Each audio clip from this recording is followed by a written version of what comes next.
রাম মন্দিরের সাংঘাতিক ডাকাতি, লুট লক্ষ লক্ষ টাকা, গায়ে দামি দামি গয়না গাটি, ভেঙে চুরমার রামলালার দান বাক্স, মাথায় হাত পুরোহিতদের। এত নিরাপত্তা থাকা সত্ত্বেও কিভাবে এত বড় বিপর্যয়? উদ্বোধন হয়েছে এখনো 3 মাস হয়নি, তারই মধ্যে নবনির্মিত রাম মন্দিরে মারাত্মক চুরি।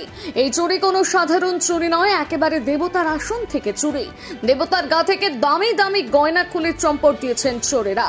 রাতের অন্ধকারে সকলের চোখে ফাঁকি দিয়ে এহেন কাণ্ড ঘটানো হয়েছে। সোনা থেকে রূপো কোনো কিছুই বাদ দেননি তারা, এমনকি লাখ লাখ টাকা অপহরণ করা হয়েছে। প্রণামী বাক্স একবার ফাঁকা করে দিয়েছে চোরেরা। এই ঘটনা জানাজানি হতেই রীতিমতন শোরগোল পড়ে গিয়েছে গোটা এলাকায়। ভক্তদের মধ্যে এই নিয়ে হাঁসফাঁস সৃষ্টি হয়েছে। কে বা কারা এই ধরনের দুঃসাহসিকতা করছে, এই নিয়ে বৃহৎ জল্পনা সৃষ্টি হয়েছে। ঘটনার সূত্রপাত ওড়িশার নাইগড় জেলার রাম মন্দিরকে কেন্দ্র করে। ওড়িশার ফতেপুরে প্রভু রামকে উৎসর্গ করে এই মন্দিরটি নির্মাণ করা হয়েছে। জানা যায় অযোধ্যার রাম মন্দির উদ্বোধনের দিন অর্থাৎ 22শে জানুয়ারি এই মন্দিরটির উদ্বোধন করা হয়। গিরি গোবর্ধন পাহাড়ের চূড়ায় অবস্থিত 73 ফুট উঁচু এই মন্দিরে প্রতিদিন ভক্তদের সমাগম দেখা যায়। সকাল থেকে সন্ধে পর্যন্ত এই মন্দির ভক্তদের জন্য খোলা থাকে, তবে নির্ধারিত সময়ের পর এই মন্দির বন্ধ করে দেওয়া হয়। অযোধ্যার রাম মন্দিরের মতন অত্যন্ত কড়া নজরদারিতে এই মন্দির রাখা হয়। তবে এত কিছুর পরেও চোরেরা সকলকে বুড়ো আঙুল দেখিয়ে মন্দিরে ঢুকে যাবতীয় জিনিস লুট করে নিয়ে পালায়।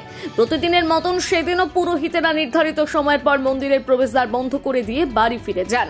কিন্তু সকালে এসে তারা দেখেন মন্দিরের তালা ভাঙা। তড়িঘড়ি করে মন্দিরের সদর দরজা খুলে দেখেন মন্দিরের একটা জিনিস অক্ষত অবস্থায় নেই। এমনকি ভগবানের গায়ে থাকা দামি দামি গয়না পর্যন্ত তারা নিয়ে পালিয়েছে। শুধু তাই নয়, প্রণামী বাক্স ভেঙে টুকরো টুকরো করে সেখান থেকে নগদ 1 লক্ষ টাকা নিয়ে চম্পট দিয়েছে।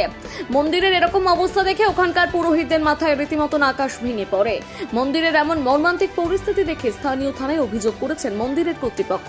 কে বা কারা কি উদ্দেশ্যে এমন ভয়ঙ্কর কাজ করেছে তা খতিয়ে দেখার আবেদন করেছেন মন্দিরের কর্মরত পুরোহিতরা। তবে এই ঘটনা সামনে আসতেই ভক্তরা রীতিমতন ক্ষোভ প্রকাশ করতে শুরু করেছে।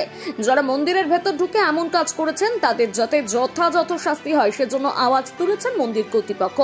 এত বড় মন্দিরে হঠাৎ লুট হওয়ায় স্বাভাবিকভাবে ভক্তদের মধ্যে প্রবল উত্তেজনা সৃষ্টি হয়েছে।